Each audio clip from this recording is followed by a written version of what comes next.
News our live.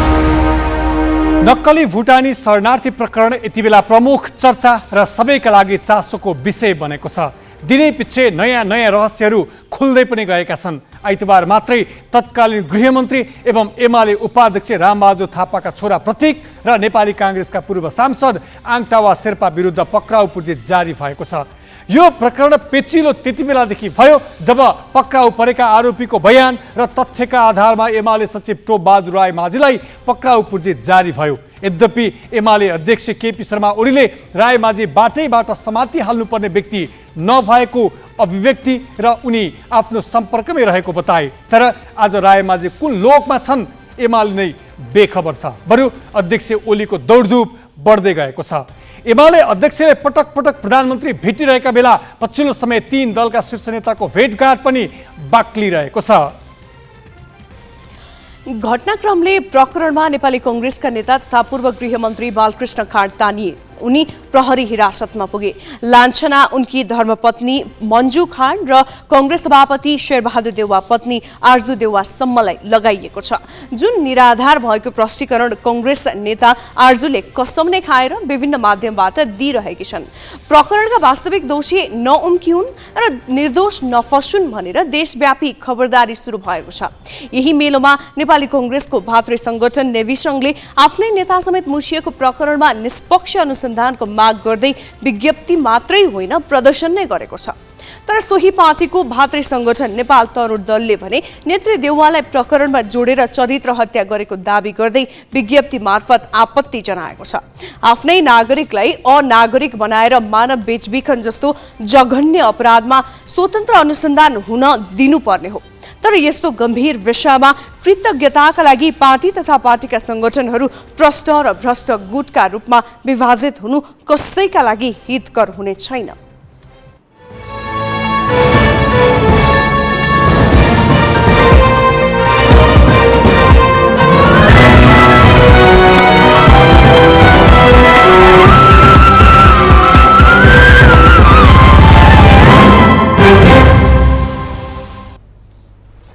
नमस्कार, यो हो ग्यालेक्सी न्यूज आवर।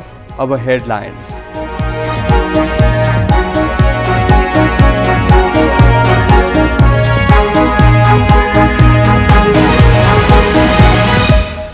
प्रतिनिधि सभाको पहिलो बैठक बसेको 4 महिनापछि संसदीय समितिहरूले नेतृत्व पाउँदै 3 दिनभित्र बैठक सुरु गर्न 3 दल सहमत। संक्रमणकालीन न्याय र संवैधानिक परिषद सम्बन्धी विधेयक अघि बढाइने। नक्कली शरणार्थी प्रकरणमा पक्राउ परेकालाई थप 4 दिन हिरासतमा राख्न जिल्ला अदालतको अनुमति। पूर्व गृहमन्त्री थापाका छोरा र काङ्ग्रेस नेता शेर्पा विरुद्ध पक्राउ पुर्जी जारी। विद्युतीय गाडीको प्रयोग बढाउने सरकारको योजनामा नीतिगत अस्पष्टता। भन्सार दर स्थिर राख्न व्यवसायीको सुझाव। दशक यताकै ठूलो चक्रवात मोका बङ्गलादेश र उत्तरी म्यानमारको तटीय क्षेत्रमा प्रवेश। 10 लाख मानिस रहेको बङ्गलादेशको शरणार्थी शिविर उच्च जोखिममा। र 2 गोलको अग्रता जोगाउन नसक्दा ए डिभिजन लिग लिडर जाउलाखे एलमनाङ मर्साङदीसँग बराबरीमा रोकियो। एनआरटी र फ्रेन्चले पनि खेले 2-2 गोलको बराबरी।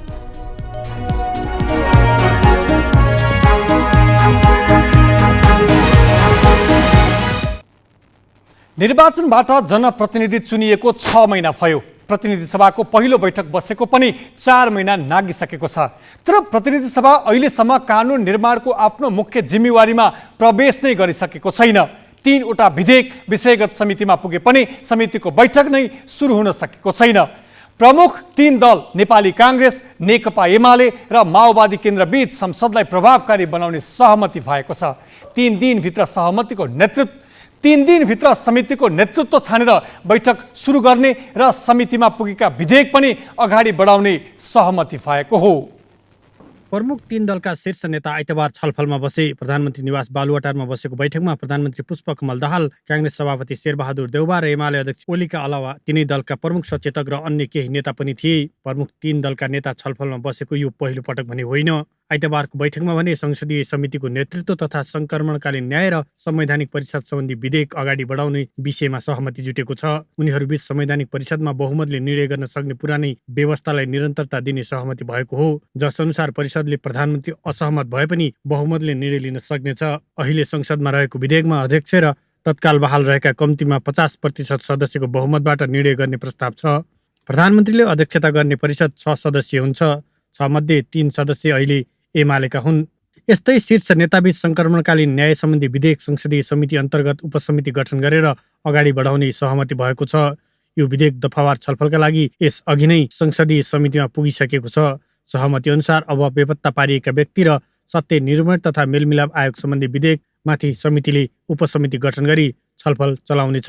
सरकारले यी दुवै विधेयक संसदको पहिलो अधिवेशनबाट पारित गराउन चाहे पनि वैशाख 15 गते बल्ल समिति गठन भएका थिए। तर नेतृत्व कुन पार्टीले गर्ने भन्ने नटुङ्गिएकाले समितिको बैठक नै बस्न सकेको छैन। दलहरू बीचको सहमति अनुसार प्रतिनिधि सभाका 10 मध्ये 2 समितिको नेतृत्व एमालेले पाउनेछ। 3 दलका नेताको छलफलपछि बसेको संसदको कार्यव्यवस्था परामर्श समितिको बैठकमा संसदीय समितिका बैठक 3 दिनभित्र सुरु गर्ने सहमति भएको छ। संसदीय सुनवाई समिति पनि 3 दिनभित्र गठन गर्ने सहमति भएको छ। समिति गठन नभएकाले प्रस्तावित प्रधान न्यायाधीश हरिकृष्ण कार्कीको सुनवाई प्रक्रिया अगाडि बढ्न सकेको छैन। यो समितिको नेतृत्व भने नेपाली कांग्रेसले गर्नेछ। यस्तै प्रतिनिधि सभामा जेठ 4 गते प्रधानमन्त्रीसँग प्रश्नोत्तर गर्ने तय भएको छ। सरकारमाथि सदनप्रति जिम्मेवार नभएको आरोप विपक्षी दल एमाले लगाइरहेका बेला प्रधानमन्त्रीसँग प्रश्नोत्तर गर्ने तय भएको हो। Angraj Neupane, galaxy poke, Kathmandu. प्रमुख 3 दलका शीर्ष नेता र संसदको कार्यव्यवस्था परामर्श समितिको बैठकमा नेपाली कांग्रेसका मुख्य सचेतक रमेश लेखक र एमालेका प्रमुख सचेतक पदम गिरी सहभागी थिए। बैठकमा कसरी सहमति जुट्यो भनेर हामीले लेखक र गिरीलाई सोधेका छौं। यो संसदभित्रकै विषयहरूलाई लिएर छलफल भएको हो। अब बजेट अधिवेशन प्रारम्भ भएको छ, केही कामहरू अगाडि गर्नुपर्ने छन्। सबैलाई कसरी संसदलाई व्यवस्थित गरेर लाने र सहमतिमै संसदीय काम कारबाहीहरूलाई, राजनीति आफ्ना ठाउँमा आफ्ना छँदैछन्, र संसदीय काम कारबाहीलाई बढीभन्दा बढी कसरी प्रभावकारी बनाएर लैजाने भनेर संसदभित्रकै विषयमा केन्द्रित भएर छलफल भएको हो। र केही महत्त्वपूर्ण विषयहरूमा सहमति पनि भएको छ। जस्तो अब हामीले गएको अधिवेशनमा विषयगत समितिहरू बनायौँ, तर समितिहरूका बैठक बस्न सकेका छैनन्। अब चाँडै समितिका बैठकहरू बसाउने अहिले कार्यव्यवस्था समितिमा पनि त्यो सहमति भएको छ, निर्णय भएको छ। अब भोलि पर्सि नै सकेसम्म भोलि नै समितिका बैठकहरू प्रारम्भ गर्ने र जुन समितिमा विधेयकहरू गएका छन् कमसेकम ती समितिका त बैठक बसाइहालौँ, विधेयकमाथिको छलफल सुरु गरिहालौँ र सँगसँगै समितिको नेतृत्व चयनको कुरालाई पनि अगाडि बढाउँ भन्ने कुरा भएको छ। त्यसरी नै अब हामीले सुनवाई समिति पनि तत्काल बनाउनु जरुरी छ, किनभने प्रधान न्यायाधीशको सिफारिस भइसकेको अवस्था छ। त्यसै भएनाले आज त्यहाँ कार्यव्यवस्था परामर्श समितिमा पनि भोलि नै यो सङ्घीय संसदको संयुक्त सदनको बैठक र समितिको कार्य सञ्चालन सम्बन्धी जुन नियमावली छ त्यसलाई संशोधन गर्ने गरेर भोलि नै प्रस्ताव गरौँ र त्यो नियम संशोधन गरेर तत्कालै सुनवाई समिति बनाऊ भन्ने पनि कुरा हो। र त्यसका सँगसँगै चाहिँ त्यो के भने अब विधेयकहरूलाई पनि चाँडोभन्दा चाँडो छलफल गर्ने कुरा भयो। अर्को अब जस्तो यो अब प्रधानमन्त्रीजीले प्रत्यक्ष प्रश्नको जवाब दिनुपर्ने हुन्छ, त्यसलाई कसरी व्यवस्थित गर्ने भन्ने पनि आज कुराकानी भयो कार्यव्यवस्थामा। आजको चाहिँ कार्यव्यवस्था परामर्श समितिको बैठकमा खास गरी भोलि जेठ 1 गतेका बैठकमा कसरी अगाडि बढ्ने भन्ने विषयमा मूलतः त्यो विषयमा छलफल भयो। त्यसमा खास गरी यो विषयगत समितिहरूलाई पनि अब तुरुन्तै अगाडि बढाउने, विषयगत समितिका चाहिँ सभापतिहरू चयन गर्ने प्रक्रियामा अगाडि जाने, त्यसका लागि विषयगत समितिका बैठकहरू आयोजना गरिहाल्ने भन्ने विषयमा आज सहमति भएको छ। अर्को कुरा चाहिँ के छ भने यो संयुक्त समितिहरू जुन छन् ती संयुक्त समितिहरूलाई गठन गर्नका निम्ति त्योसँग सम्बन्धित एउटा नियमावलीको आवश्यकता पर्छ, संशोधनको आवश्यकता छ। त्यसका लागि यो नियमावली मस्यौदा समिति गठन गर्ने भन्ने कुरा भएको छ र मलाई लाग्छ भोलि त्यो मस्यौदा समिति प्रस्ताव भएर आउँछ र त्यो मस्यौदा समितिले 1-2 दिनमा काम अगाडि बढाउँछ र नयाँ नियमावली हामीले प्राप्त गर्ने अवस्था बन्छ।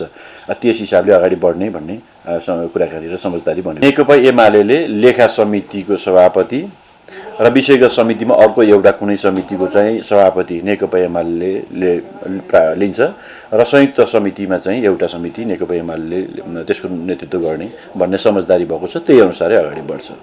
प्रधानमन्त्रीले चाहिँ अब हाम्रो नियमावलीमा व्यवस्था भए बमोजिम अब प्रत्येक महिनाको पहिलो हप्ता त्यसमध्ये कुनै एउटा अनुकूल दिन प्रधानमन्त्रीलाई अनुकूल हुने दिन निर्धारण गरेर त्यसमा चाहिँ प्रश्न उत्तर गर्ने भनेर हामीले त्यसलाई व्यवस्थित गरेका छौँ। त्यस सन्दर्भमा चाहिँ अहिलेसम्म टेन्टेटिभ 4 गते नै प्रधानमन्त्रीले चाहिँ प्रश्न उत्तरमा सहभागी हुने कि भन्ने मोटामोटी त्यसको वर्कआउट हुँदैछ, तयारी पनि हुँदैछ। त्यो हुँदा संसदभित्र रहेका दलहरूको स्ट्रेन्थको आधारमा प्रश्नहरू प्रधानमन्त्रीलाई सोध्ने गरी समझदारी बनेको छ। ग्यालेक्सी 4 को प्रसारण तपाईँ काठमाडौँ उपत्यकामा रेडियो ग्यालेक्सी 101.8 मेगाहर्जमा पनि सुन्न सक्नुहुन्छ। अब ब्रेक, त्यसअघि हेडलाइन्स।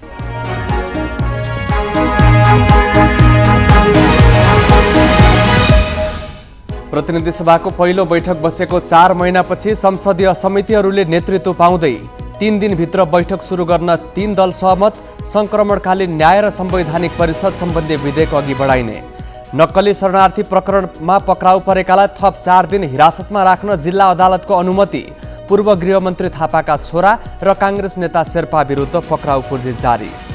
विद्युतीय गाडीको प्रयोग बढाउने सरकारको योजनामा नीतिगत अस्पष्टता। भन्सार दर स्थिर राख्न व्यवसायीको सुझाव। दशक यताकै ठूलो चक्रवात मोका बङ्गलादेश र उत्तरी म्यानमारको तटीय क्षेत्रमा प्रवेश। 10 लाख मानिस रहेको बङ्गलादेशको शरणार्थी शिविर उच्च जोखिममा। र 2 गोलको अग्रता जोगाउन नसक्दा A division league leader Jawalakhel Manang मर्साग्दीसँग बराबरीमा रोकियो।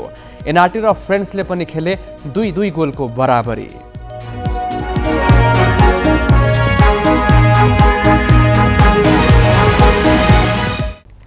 अब केही न्युज संक्षेपमा। परराष्ट्र मन्त्री एनपी साउद र बङ्गलादेशकी प्रधानमन्त्री शेख हसिना बीच भेटवार्ता भएको छ। परराष्ट्र मन्त्री साउदले बङ्गलादेशकी प्रधानमन्त्री हसिनासँग आज बङ्गलादेशको राजधानी ढाकामा भेटवार्ता गरेका हुन्। भेटमा सीमापार कनेक्टिभिटी, व्यापार, पारवहन, ऊर्जा व्यापार लगायत विषयमा छलफल भएको परराष्ट्र मन्त्री साउदको सचिवालयले जनाएको छ। ढाकामा आयोजित 6औं इन्डियन ओसन कन्फरेन्समा भाग लिन मन्त्री साउद शुक्रबार ढाका गएका थिए। मन्त्री साउद आजै स्वदेश फर्किँदैछन्। उद्योग वाणिज्य तथा आपूर्ति मन्त्री रमेश रिजालले कर्मचारीलाई कसैको दबावमा नपरी काम गर्न निर्देशन दिएका छन्। आज नेपाल गुणस्तर तथा नापतौल विभागको अनुगमनका क्रममा मन्त्री रिजालले सचिव, महानिर्देशक या आफैले पनि दबाब दिए त्यो काम नगर्न भनेका हुन्। उनले कर्मचारीलाई आफ्नो भविष्य बिगारेर कसैको पनि भनसुन नसुनेर नियम सङ्गत काम गर्न निर्देशन दिए। कर्मचारीलाई इमान्दारिताको साथ नियमपूर्वक काम गर्न हौसला दिँदै मन्त्री रिजालले सेवाग्राहीलाई झन्झट रहित सेवा उपलब्ध गराउन समेत आग्रह गरे। सेवाग्राहीको कागजपत्र नपुगेको खण्डमा तुरुन्तै अपुग कागजपत्र माग गरेर सेवा दिन मन्त्री रिजालले निर्देशन दिएका छन्। सेवाग्राहीलाई छिटो छरितो र स्वस्थ रूपमा सेवा दिनुपर्ने उनको भनाइ थियो। मन्त्री रिजालले खानी तथा भूगर्भ विभागको समेत अनुगमन गरेका थिए। मिटर ब्याजीको समस्या समाधान गर्नका लागि सरकारले आयोग गठन गरेसँगै जिल्ला प्रशासन कार्यालय सर्लाहीमा उजुरी दिनेको भिड लागेको छ।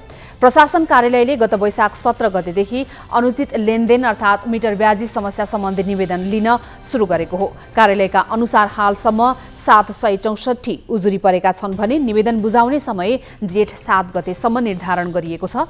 सर्वसाधारणको बाध्यतामा खेल्ने, ऋण दिने र उल्टै मुद्दा मामिला गराई दुःख दिने गरेका घटना सार्वजनिक हुन थालेपछि विभिन्न जिल्लादेखि राजधानी काठमाडौँसम्म पीडितले सडक तताएका थिए। पीडितको आन्दोलन पश्चात समस्या समाधानको लागि सरकारले आयोग गठन गरेको छ। आयोग गठन भएसँगै पीडितहरू मिटर ब्याजी साहुबाट छुटकारा पाउने आशमा छन्। 36 करोड रुपैयाँ बक्यौता तिर्न नसकेपछि नेपाल विद्युत प्राधिकरणले उदयपुर सिमेन्ट उद्योगको विद्युत लाइन कटौती गरेको छ। सरकारी स्वामित्वको उदयपुर सिमेन्ट उद्योगले नियमिततर्फ 8 करोड र डेडिकेटेड तर्फको 28 करोड रुपैयाँ भुक्तानी गर्न बाँकी देखिएकाले विद्युत लाइन काटिएको हो। प्रदेश र केन्द्रसँग समन्वय गरी विद्युत लाइन काटिएको विद्युत प्राधिकरण गाईघाट शाखाले जनाएको छ। उद्योगले 1 महिना अघिदेखि क्लिङ्कर उत्पादन गरेको छैन। भएको क्लिङ्कर 1 हप्ता अघि नै सकिएर अहिले सिमेन्ट प्याकिङ बन्द रहेको छ। 2 दिनअघि मात्र उद्योग मन्त्री रमेश रिजालले उद्योगको निरीक्षण गरी छिट्टै उत्पादन नियमित गर्ने बताएका थिए। नेपालको मुस्ताङ क्षेत्र सन् 2023 का लागि घुम्नै पर्ने उत्कृष्ट स्थानको सूचीमा परेको छ। अमेरिकी समाचार संस्था CNN ले जारी गरेको रिपोर्टिङमा मुस्ताङ उपत्यकालाई दक्षिण एसियामा घुम्नै पर्ने एकमात्र ठाउँका रूपमा उल्लेख गरिएको छ। तिब्बतको ढोकाका रूपमा रहेको मुस्ताङ उपत्यकालाई CNN ले हिमाली पदयात्राका लागि प्रसिद्ध स्थान भनेको छ। हिमालय र भारतबीचको व्यापारलाई सहज बनाउने पुरानो ट्रेल मध्ये मुस्ताङ एक हो। होटल रिसोर्ट सहितको सेवा उपलब्ध रहेको मुस्ताङ उपत्यकामा पदयात्रा सहित परम्परागत गाउँ र बौद्ध गुम्बाहरू छन्। यहाँ मानव निर्मित गुफा र 2000 वर्ष पुरानो बौद्ध मूर्तिकला र चित्रहरू देख्न सकिन्छ। CNN ले मुस्ताङ बाहेक पोल्यान्ड, कायरो, लाओस लगायत सहरहरूलाई पनि घुम्नै पर्ने स्थानको सूचीमा समेटेको छ।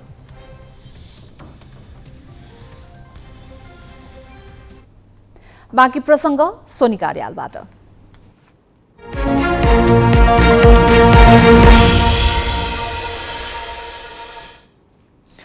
विद्युतीय सवारीलाई प्रवर्धन गरेर पर्यावरणीय सन्तुलन कायम राख्ने र बढ्दो व्यापार घाटा पूर्ति गर्ने सरकारको रणनीति नीतिगत अस्पष्टताले अन्योलमा परेको छ। हरेक साल बजेट मार्फत करका दर हेरफेर हुँदा व्यवसायीले समेत ढुक्कले लगानी गर्न नसक्दा विद्युतीय सवारीको प्रयोग बढ्न नसकेको व्यवसायीले गुनासो गरेका छन्। वातावरणविदले विद्युतीय सवारीको प्रोत्साहनमा नीतिगत व्यवस्थासँगै सरकार आफै अग्रसर हुनुपर्ने सुझाएका छन्। सरकारले सन् 2025 सम्ममा नेपालमा गुड्ने कुल निजी सवारी मध्ये विद्युतीय सवारीको संख्या 25% र सार्वजनिक सवारीको संख्या 20% पुर्याउने लक्ष्य लिएको छ। तर प्रत्येक वर्षको बजेटमा विद्युतीय सवारीमा लाग्ने भन्सार दर घटबड हुँदा उपभोक्ता ढुक्क बन्न सकेका छैनन्, जसका कारण सरकारी लक्ष्य हासिल हुनेमा आशंका उब्जिएको छ। विद्युतीय सवारीलाई प्रवर्धनका लागि सरकारले स्थिर नीति बनाउन नसक्नु र करका लागि सवारी आयात नै मूल स्रोत ठान्ने प्रवृत्तिले लक्ष्य हासिल नहुने देखिएको निजी क्षेत्रको बुझाइ छ। अरू देशहरूले वातावरणको लागि मात्रै भनेर पनि त्यति प्रमोट गरेछन्, सब्सिडी दिएछन्। हामीले त सब्सिडी देऊ पनि भने होइन, हामीले त खालि एउटा भन्सार दरलाई चाहिँ अलि स्टेबल भइदिनु पर्यो। अहिलेको भन्सार दरै रहोस्, ठिक छ, बरु हामीलाई अझै घटाउनुपर्छ भने पनि छैन, सकेसम्म त घटोस्। अझ स्पेयर पार्ट्सहरूमा त घटाउनै पर्ने भएको छ, यो विद्युतीय सवारी साधनको स्पेयर पार्ट घटाउनु पर्ने भएको छ। विद्युतीय सवारी साधनलाई प्रोत्साहन गर्न स्पष्ट नीति अवलम्बन नभए पनि भन्सार दर कम गर्न सके पनि बजार बढ्नेमा व्यवसायी ढुक्क छन्। अर्को समस्या चार्जिङ पनि हो। हाल रहेका पेट्रोल पम्पमा चार्जिङ स्टेसन राख्न विद्युत प्राधिकरणसँग समन्वय गरेर चार्जिङ समस्या तत्काल हल हुने र प्रयोगकर्ता आकर्षित हुने पनि व्यवसायी देख्छन्। नेपाल विद्युत प्राधिकरणले भने हालसम्ममा देशभर 51वटा स्थानमा चार्जिङ स्टेसन बनाइसकेको छ। पर्यावरणीय र आर्थिक दृष्टिले हितकर मानिने विद्युतीय सवारी साधनलाई प्रोत्साहन गर्न कम्तीमा 3 वर्षको स्थिर नीति आवश्यक रहने व्यवसायीको तर्क छ। विद्युतीय सवारी साधन बढाउनु पर्छ, तर बढाउने क्रममा चाहिँ जहिले पनि पब्लिक भेहिकललाई पहिले प्राथमिकता दिएर जानुपर्छ। नीति नियम संशोधन भएर जानुपर्छ। नीति नियम संशोधन भएर गयो भने मात्र पब्लिक भेहिकलको, नेपालमा उत्पादित पब्लिक भेहिकल पनि राम्रोसित सहज रूपमा चल्न सक्छ र यसलाई चलाएर जान पनि सकिन्छ। चार्जिङ स्टेसन मेरुदण्ड हो, जसरी चार्जिङ स्टेसन विस्तार भइरहेको छ, यसरी नै पब्लिक भेहिकल, निजी विद्युतीय सवारी साधन विस्तार गर्यो भने हाम्रो देशमा भविष्य एकदम राम्रो छ। नेपालले चीन, भारत, इन्डोनेसिया, कोरिया र अमेरिकाबाट विद्युतीय कार आयात गर्ने गरेको छ। विभागका अनुसार सबैभन्दा धेरै चीन र भारतबाटै भित्रिएका छन्। चालु आर्थिक वर्षको हालसम्ममा 1700वटा चारपाङ्ग्रे विद्युतीय सवारी दर्ता भएका छन्। बढ्दो विद्युत उत्पादनलाई सदुपयोग गर्न र पेट्रोलियम पदार्थमा भइरहेको डलर क्षयीकरणलाई रोक्न पनि विद्युतीय सवारी आयातको नीतिलाई सहज बनाउन सरकार उदार बन्नुपर्ने देखिन्छ। क्यामेरामा सञ्जय घिमिरेका साथमा मिलन बुढाथुकी, ग्यालेक्सी 4K, काठमाडौँ।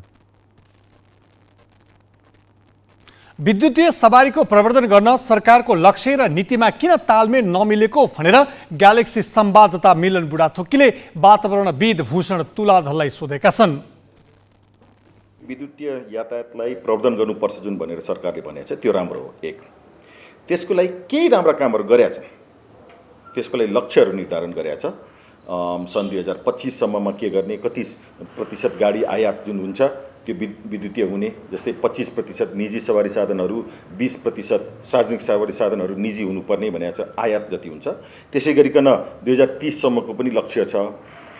केही त्यसमा सुविधा पनि दिएको छ, भन्सार छुट केही दिएको छ, तर समग्रमा भन्दाखेरि त्यसलाई त्यो टार्गेटहरू जुन हामीले सेट गरेका छौँ त्यहाँ पुग्नको लागि कुन बाटो जाने भनेर सरकार अलि अल्मलिएको जस्तो देखिन्छ। केही नीतिहरू बन्या छन्, योजनाहरू पनि बन्या छन्, तर त्यो चाहिँ फाटोफुट्टो बन्छन्। दीर्घकालीन रूपमा चाहिँ सोचेर एउटा भनौँ न तर्कसङ्गत तरिकाले बनेको देखिँदैन। र अर्को के हो भन्दाखेरि यो बनाउने प्रक्रिया पनि पारदर्शी हुँदैन। अक्सर बजेटकै कुरा गर्ने हो भने पनि बजेटमा के आउँछ भनेर अन्तिम दिनसम्म पनि थाहा हुँदैन, जसले गर्दाखेरि यसमा लगानी गर्ने चाहे लगानीकर्ताहरू हुन्, व्यवसायीहरू हुन् अथवा उपभोक्ताहरू हुन्, उनीहरूको लागि सजिलो हुँदैन यो कसरी लगानी गर्ने भनेर।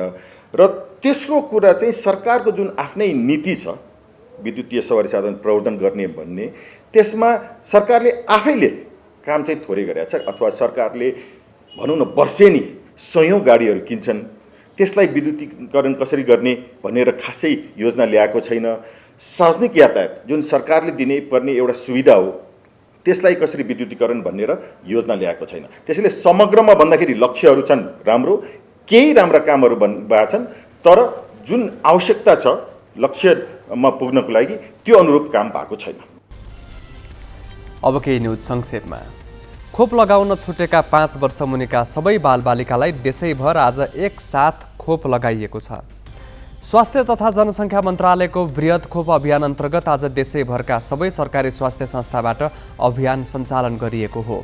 राष्ट्रिय खोप तालिका अनुसार 15 महिनाभित्र लगाउनुपर्ने नियमित खोप छुटेका 5 वर्ष मुनिका सबै बालबालिकालाई नियमित खोप दिइने मन्त्रालयले जनाएको छ। परिवार कल्याण महाशाखाका बाल स्वास्थ्य तथा खोप शाखाका अनुसार 15 महिनामा लगाउनुपर्ने नियमित खोप लगाउन छुटेका 5 वर्ष मुनिका बालबालिकालाई 13 प्रकारका खोप लगाइनेछ। नेपालमा अहिले पनि 80% बालबालिकाले पूर्ण मात्रा र 20% बालबालिकाले सबै मात्रा खोप नलगाएको शाखाको भनाइ छ।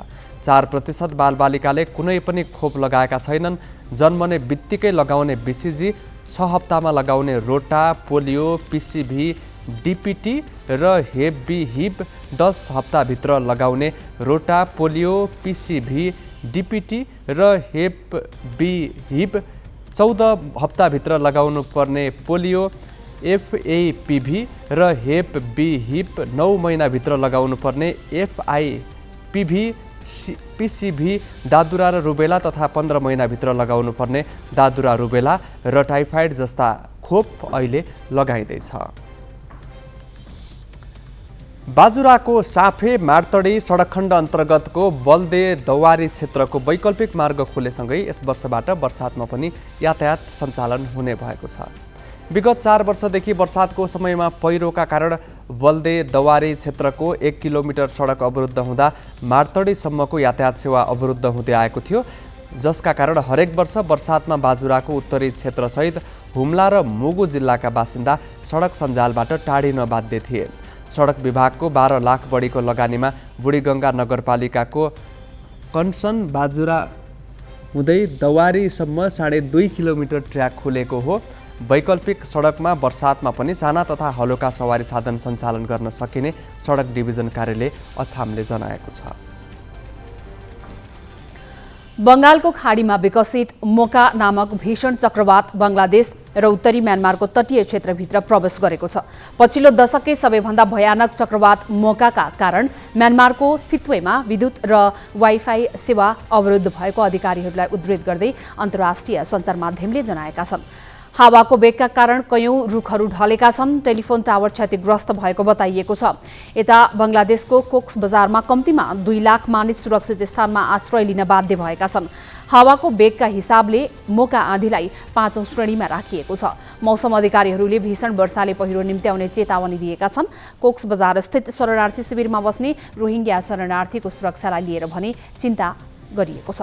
चक्रवात अघि दक्षिण पूर्वी बङ्गलादेशमा झण्डै 5 लाख मानिसलाई सुरक्षित स्थानमा स्थानान्तरण गरिएको थियो। सो चक्रवात 170 किलोमिटर प्रति घण्टाको वेगले मध्य दिनमा जमिनमा प्रवेश गर्ने र हावाहुरी र आँधीका कारण तटीय क्षेत्रमा जलस्तर 12 फिटसम्म पुग्ने अनुमान गरिएको छ। कोक्स बजारमा रहेको विश्वकै सबैभन्दा ठूलो शरणार्थी शिविरमा पनि त्यसको प्रभाव पर्न सक्ने आकलन गरिएको छ। सो अस्थायी शिविरमा करिब 10 लाख मानिसको बसोबास छ।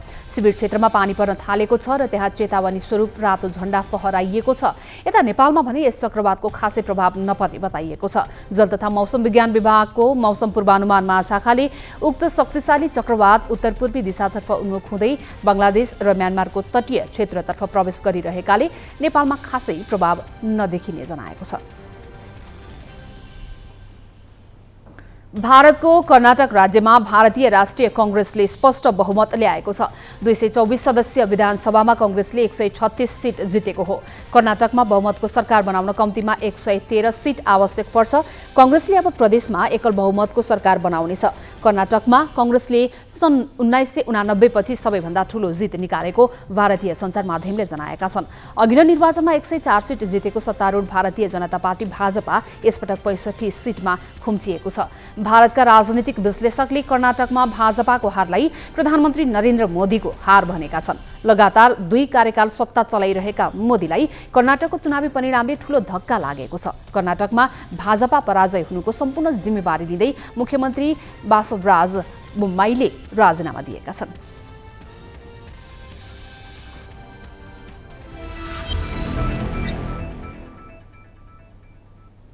शहीद स्मारक ए डिभिजन लीग फुटबलमा शीर्ष स्थानको जावलाखेल युथ क्लबले मनाङ मर्साङदीसँग बराबरी खेलेको छ।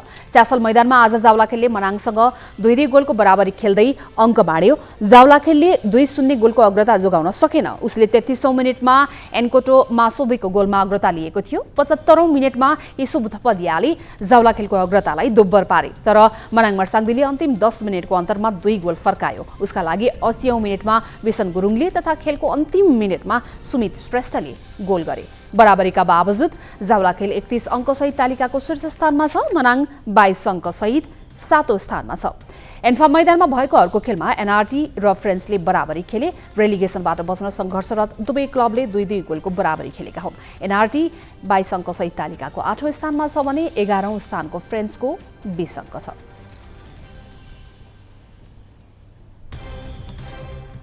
बाँकी प्रसङ्ग नवराज पाण्डेबाट।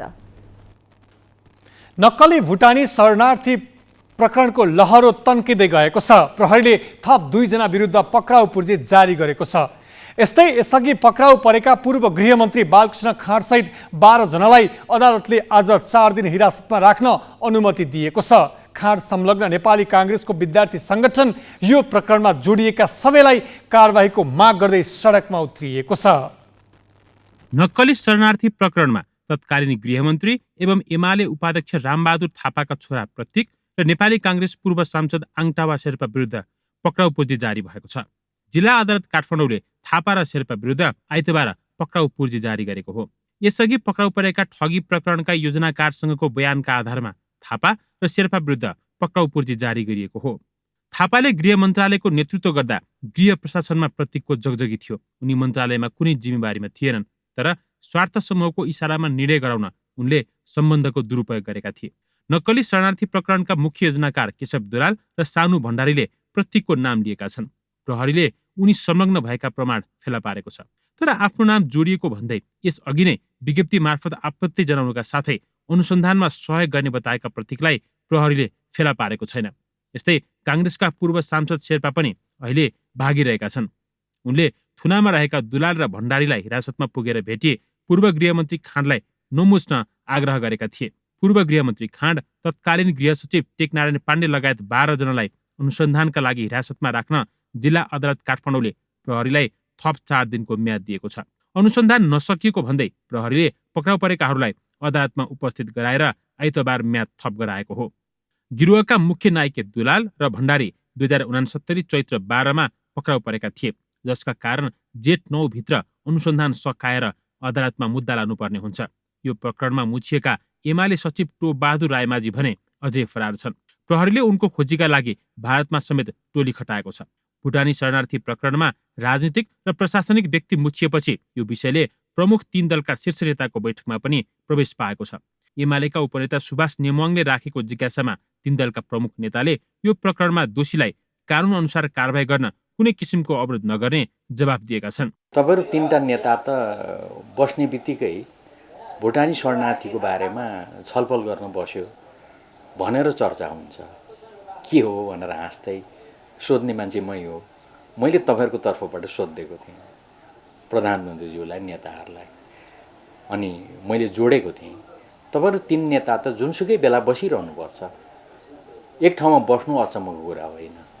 तर यो विषयलाई लिएर यो ढङ्गको अहिले एउटा जिज्ञासा छ, चासो छ।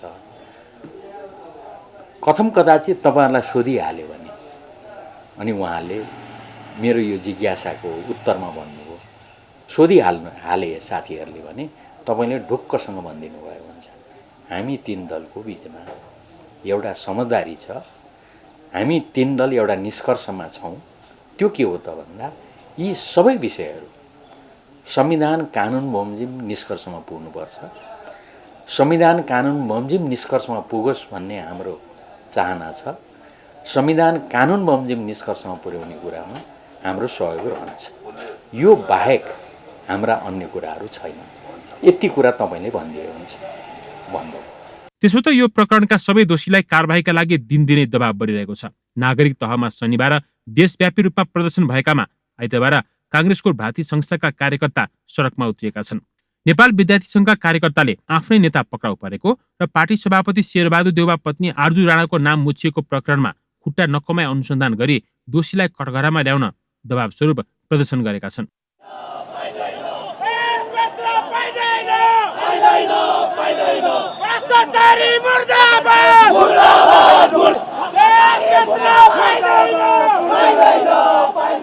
अहिलेको विशेष परिस्थिति के छ भनेमा भ्रष्टाचारका विभिन्न केसमा हामीले आवाज उठाउँदै गर्दाखेरि कति केसहरू सोल्भ भए, कति कुरामा चाहिँ भ्रष्टाचारीहरूलाई कारबाही भए, कति कुरामा भएन। अहिले अन्तर्राष्ट्रिय रूपमा नेपालको प्रशासनप्रति, नेपाल राष्ट्रप्रति अविश्वसनीयता कायम हुने खालको, नेपालको क्रेडिबिलिटी घट्ने खालको जुन देशद्रोही काम नेपालका जिम्मेवार पदमा रहेका व्यक्तिहरूले गर्नुभएको छ, उनीहरूलाई कडाभन्दा कडा कारबाहीको माग नेपाल विद्यार्थी सङ्घ जोरदारसँग राख्दछ। यहाँ आम जनताले, आम मिडियाकर्मी साथीहरूले बुझ्नुपर्ने कुरा के छ भने चाहिँ नेपाल विद्यार्थी सङ्घ या नेपाली काङ्ग्रेस या कुनै अरू पार्टी आफ्ना केही नेता कार्यकर्ताहरू यसमा मुछिए भनेर विद्यार्थी साथीहरू या अरू नेताहरू यसका विरुद्ध उभिन्छन् कि उभिँदैनन् भन्ने कुरा आम चासोको विषय छ। यसमा सम्पूर्ण आम जनतालाई म के आश्वस्त पार्न चाहन्छु भने चाहिँ हामी आफ्नो जीवनको उर्वर समय विद्यार्थी हकितका निम्ति, जनताको सेवाका निम्ति समर्पित गरेका व्यक्ति हौँ र अबको जीवन पनि हामी त्यसै गरी समर्पित गर्ने भनेर लागेका व्यक्ति हौँ। हामीलाई कुनै कुराको लोभ, लालच, डर, धाक, धम्कीको कुनै हामीलाई डर छैन। नेवी संघका कार्यकर्ताले दोषीलाई कारबाही गर्न दबाब दिइरहँदा कांग्रेसकै अर्को भ्राती संस्था तरुण दलले भने आरजुका पक्षमा विज्ञप्ति निकालेको छ। यो प्रकरणमा आरजुको नाम मुछिएकाले उनी दोषी हुन् वा होइनन् भनेर अनुसन्धान गर्ने काम प्रहरीको हो। तरुण दलका अध्यक्ष विद्वान गुरुङलाई आरजुमाथिको आरोप गलत हो भन्ने अधिकार छैन। यो प्रकरणमा प्रहरीले थप व्यक्तिलाई अनुसन्धानको घेरामा पार्दा दुलाल र भण्डारीको लहलहीमा लागेर शरणार्थी पहिचानका नाममा कार्यदल गठनको निर्णय गर्ने तत्कालीन गृहमन्त्री थापा र यो निर्णयमा साथ दिएका तत्कालीन गृह सचिव प्रेम कुमार राईलाई भने प्रहरीले अझै सोधपुछका लागि समेत बोलाएको छैन। पवन पौडेल, ग्यालेक्सी फोके, काठमाडौँ। लुम्बिनी प्रदेश सरकार गठन भएको 15 दिन बढी भइसक्दासम्म पनि मन्त्री परिषदले पूर्णता पाएको छैन। भएकै मन्त्रीहरूको समेत जिम्मेवारी तोकिएको छैन। असार 15 सम्म बजेट सार्वजनिक गरिसक्नुपर्ने संवैधानिक व्यवस्था छ, तर जिम्मेवार मन्त्रालय खाली हुँदा बजेटको तयारीमा समेत समस्या थपिएको छ। देश संरचनाको दोस्रो कार्यकाल सुरु भएको 5 महिनाको अवधिमा लुम्बिनीमा 2वटा सरकार फेरिएका छन्। अघिल्लो सरकारलाई पूर्णता दिन पनि ठिक 1 महिना लागेको थियो। सत्ता साझेदार दलबीच मन्त्रालय भागबण्डामा कुरा नमिल्दा सरकारलाई पूर्णता दिन सकस भएको हो। मन्त्रालय भागबण्डामा केन्द्रले हस्तक्षेप गरेको कारण मुख्यमन्त्री दिल्ली बहादुर चौधरी अप्ठ्यारोमा परेका हुन्। मन्त्रालय बाँडफाँड टुङ्गिएको र पूर्णता दिने विषयमा छलफल भइरहेको सरकारको भनाइ छ। कुन कुन मन्त्रालय भन्दा अब त गठबन्धनकै सरकार, गठबन्धनकै दल, गठबन्धनकै मन्त्रालय हुन्छ नि त। त्यसले गर्दा दाबी भन्दा पनि सरकार बनाउने र जनताको पक्षमा काम गर्ने, मलाई यही दिए नि मात्रै बस्छु भन्ने कुरा गर्छु। अब मन्त्रालय दाबी भन्दा पनि पहिला अरू साथीहरूलाई मिलाउँ र हामी त भइहाल्छौँ। मन्त्रालय बाँडफाँडमा सत्ता साझेदार दलबीच सहमति नजिक पुगे पनि काङ्ग्रेसभित्रै कसलाई मन्त्री बनाउने भन्ने किचलोले सरकारले पूर्णता पाउन नसकेको हो। सरकारलाई समर्थन गरेका सबै दललाई सरकारमा सहभागी गराउने गरी तयारी थालिएको छ। अहिले सरकारमा 3 जना बिना विभागीय मन्त्री छन्। माओवादीका धनबहादुर मास्की, लोकतान्त्रिक समाजवादी पार्टीका सन्तोष कुमार पाण्डे र नागरिक उन्मुक्तिका धर्मबहादुर चौधरी मन्त्री छन्। उनीहरूको जिम्मेवारी नतोकिँदा नियमित काम कारवाही समेत प्रभावित बनेको छ। सरकारमा सहभागी दल धेरै भएपछि सबैलाई भाग पुर्याउन मन्त्रालय थप्ने तयारी समेत गरिएको छ। मुख्यमन्त्रीको कार्यालय सहित 10 वटा मन्त्रालय रहेको लुम्बिनीमा 2 देखि 3 वटा मन्त्रालय थप्ने तयारी छ। नेपाली काङ्ग्रेसले मुख्यमन्त्री सहित 4 वटा मन्त्रालयको नेतृत्व गर्ने र सरकारमा सहभागी माओवादी केन्द्रले 3 वटा मन्त्रालय लिने गरी सहमति बनेको छ। अन्य साना दललाई 1-1 मन्त्रालय दिएर भाग पुर्याउने सहमति भएको छ। अघिल्लो एमाले नेतृत्वको सरकारले मन्त्रालयको संख्या घटाएर 10 बनाएको थियो। नयाँ राजनीतिक समीकरण बनेपछि एमाले संसदीय दलका नेता लीला गिरी नेतृत्वको सरकार ढलेको थियो। काङ्ग्रेस संसदीय दलका नेता दिल्ली बहादुर चौधरी वैशाख 12 मा मुख्यमन्त्री नियुक्त भएका थिए। ग्यालेक्सी फोकेका लागि क्यामेरामा नारायण नेपालका साथ दाङबाट शिवराज खनाल र रोशनमान श्रेष्ठको रिपोर्ट। राष्ट्रिय राजमार्गसँग जोडिन बाँकी हिमाली जिल्ला डोल्पामा पहिलो पटक यात्रुवाहक बस पुगेपछि डोल्पावासीमा खुसी छाएको छ। सोमबार बाँकेको नेपालगञ्जबाट हिँडेको बस मङ्गलबार डोल्पा सदरमुकाम दुनै पुगेपछि अहिले नियमित बस सेवा सञ्चालन भइरहेको छ। आवश्यकताको आधारमा नेपालगञ्जबाट 3 देखि 6 वटासम्म यात्रु बस दुनै पुग्छन्। डोल्पा सदरमुकाम दुनैमा ठुला डिलक्स बस पुगेपछि डोल्पाली खुसी भएका छन्। बेरी राप्ती यातायात र नमस्ते सगरमाथा यातायातले बस सेवा सञ्चालनमा ल्याएका हुन्। आफ्नै जीवनकालमा सडक पुग्ने कल्पनासम्म नगरेका डोल्पावासी ठुला बस घरै अगाडि आउँदा खुसी भएका छन्। अब बस पार्क व्यवस्थापनमा ध्यान दिन उनीहरूले स्थानीय सरकारसँग आग्रह गरेका छन्। अब गाडी मात्रै अब दुनैमा डोल्पामा गाडी आएर मात्रै भएन। अब हामीले चाहिँ अब तलबाट आएको सामानहरू मात्रै हामीले चाहिँ मूल्य तिरेर चाहिँ अब खान सक्ने हाम्रो के कतिको क्षमता हो होइन। हाम्रो यहाँ पनि आफ्नो उत्पादनहरूलाई चाहिँ बजारमा चाहिँ लिन सक्नु पर्यो है। त्यही भएर यो चाहिँ अब कसरी हुन्छ, अब हामीले पनि अब चाहिँ डोल्पामा उत्पादन भएको कुराहरूलाई चाहिँ सहजै रूपमा चाहिँ बजारमा लिन सक्ने अब चाहिँ सेवा त आयो तर उत्पादन पनि हुन पर्यो। गाडी त आयो हेर्नुहोस्, अहिले यो भाडाको पनि यो मूल्य निर्धारण गर्न सकेका छैनन्। अब यो बस पार्क पनि त्यति अब यो स्थानीय सरकारले चाहिँ यो बस पार्कको लागि केही सोच्नुपर्ने चाहिँ हामीले देखिरहेको छौँ। बस पुग्नु अघि निजी जीपले सेवा दिँदै आएका थिए। पहिलो पटक बस पुगेपछि भने निजी जीपको भाडामा मनोमानी हट्ने अपेक्षा छ। अहिले 40 सिट क्षमताका 2 वटा बसले यात्रुलाई नेपालगञ्ज डोल्पा र डोल्पा नेपालगञ्जसम्म सेवा दिइरहेका छन्। यात्रुको चाप हेरी सवारी साधन थपघट समेत गरिन्छ। बस सेवा सञ्चालनमा आएसँगै बस पार्क व्यवस्थापनमा स्थानीय सरकारलाई दबाव पुगेको छ। जाजरकोट डोल्पा अन्तर्गतको 337 किलोमिटरको यस सडक भारतको जमुनाहादेखि चीनको तिब्बतसम्म जोड्ने नेपालकै सबैभन्दा छोटो सडक हो। नेपालगञ्जदेखि डोल्पा सदरमुकाम दुनैसम्म भने 292 किलोमिटर दूरी छ। अहिले नेपालगञ्ज डोल्पा 3500 रुपियाँ भाडा तय गरिएको भए पनि जिल्लाको निर्णय अनुसार थपघट गर्न सकिने यातायात व्यवसायीको भनाइ छ। हालको अवस्थामा 3500 यहाँदेखि तपाईँ डोल्पादेखि नेपाललाई 3500 निर्धारण गरेका छौँ र 1 गते अब हजुरको जेठको 1 गते यातायात व्यवस्था विभाग यहाँका स्थानीय प्रालीहरू व्यवसायीहरू प्रशासन बसेर भाडा निर्धारण गर्ने भन्ने कुरो पनि छ। डोल्पामा बस पुगे पनि सडकको कमजोर अवस्थाका कारण जोखिम मुक्त भने छैन। कच्ची सडक स्तरोन्नति हुन बाँकी छ। जाजरकोट डोल्पा सडक खण्डमा 1 दर्जन पक्की पुल बन्न बाँकी छ। यसले भाडा दरमा मनोमानी हुने जोखिम पनि छ। यात्रु र व्यवसायीलाई मर्का नपर्ने गरी भाडा दर निर्धारण गर्ने जिल्ला प्रशासन कार्यालयको तयारी छ। अब हामी यो तल्लो बगरदेखि दुनैसम्म अनि हाम्रो जुफालदेखि दुनैसम्म लगायतका बाटाहरूमा हामीले अस्थायी बाटो पनि कायम नगरेको अवस्था रहेछ र अस्थायी रुट पनि कायम नगरेको अवस्थामा अस्थायी रुट कायम गर्नलाई अनुमति दिने र हामीले 15 दिन अगाडिको गरेको बैठकमा 15 दिनसम्म मानौँ फेरि जेठको 1 गते बैठक बस्ने त्यतिन्जेलसम्म भाडा दर निर्धारण विश्लेषणको लागि हामी भौतिक पूर्वाधार कार्यालयलाई जिम्मा दिएका छौँ र यो जेठ 1 गते बस्ने बैठकमा सबै यातायात व्यवसायी र सरकारवालाहरूसँग बसेर भाडा दर समेत कायम गर्ने भन्ने हिसाबमा हामी गइरहेछौँ। 2070 सालमा सल्यानका जनक विशीले हेलिकप्टर मार्फत दुनैमा पहिलो पटक बोलेरो जीप पुर्याएका थिए। त्यस यता 1 दशकसम्मको प्रयासबाट दुनैसम्म बस पुर्याउन सम्भव भएको हो। डोल्पाको भेरी नदीमा बेली ब्रिज बनेपछि दुनैसम्म बस सञ्चालनमा सहज भएको हो। कच्ची सडकका कारण वर्षायाममा भने बस सेवा नियमित हुनेमा आशंका छ। सडकको स्तर उन्नति र पुल निर्माण गरी डोल्पासम्म ठूला सवारी नियमित गर्ने र हुम्लालाई पनि राष्ट्रिय राजमार्गमा जोड्ने तयारीमा सरकार छ। ग्यालेक्सी फोकेका लागि डोल्पाबाट टेकबहादुर शाहीको रिपोर्ट। हामी ग्यालेक्सी न्युज आवरको अन्त्यमा छौँ। जाँदा जाँदै हेडलाइन्स।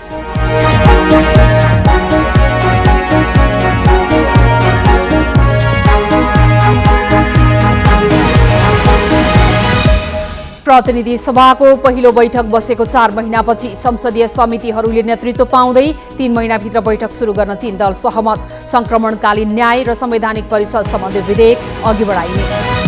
नक्कली शरणार्थी प्रकरणमा पक्राउ परेकालाई थप 4 दिन हिरासतमा राख्न जिल्ला अदालतको अनुमति। पूर्व गृहमन्त्री थापाका छोरा र काङ्ग्रेस नेता शेर्पा विरुद्ध पक्राउ खोजी जारी। विद्युतीय गाडीको प्रयोग बढाउने सरकारको योजनामा नीतिगत अस्पष्टता, भन्सार दर स्थिर राख्न व्यवसायीको सुझाव। दशक यताकै ठूलो चक्रवात मोका बङ्गलादेश र उत्तरी म्यानमारको तटीय क्षेत्रमा प्रवेश। 10 लाख मानिस रहेको बङ्गलादेशको शरणार्थी शिविर उच्च जोखिममा। र 2 गोलको अग्रता जोगाउन नसक्दा A division league leader Jawalakhel मनाङर साङ्दीसँग बराबरीमा रोकियो। एनआरटी र फ्रेन्चले पनि खेले 2-2 गोलको बराबरी।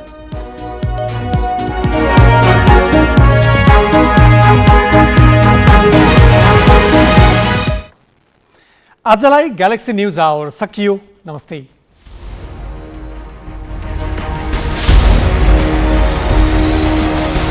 This is Galaxy News Hour Live.